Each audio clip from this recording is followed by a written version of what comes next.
Ich steh früh auf, geh zur Kläranlage, mach die Rohre frei, jeden Tag. Wasser muss sauber sein, das ist meine Arbeit, fein. So läuft alles gut, so läuft alles gut. Pumpen, filtern, große Tanks, alles check ich ganz genau.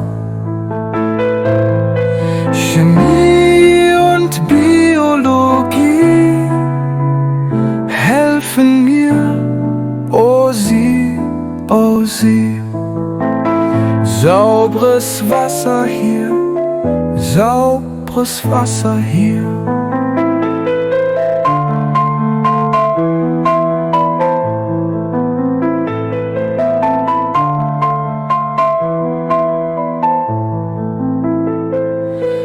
Bakterien helfen, klären auf. Dreck verschwindet Stück für Stück.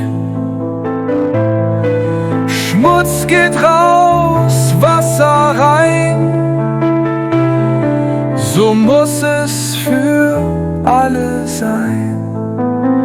Sauber muss es sein, sauber muss es sein.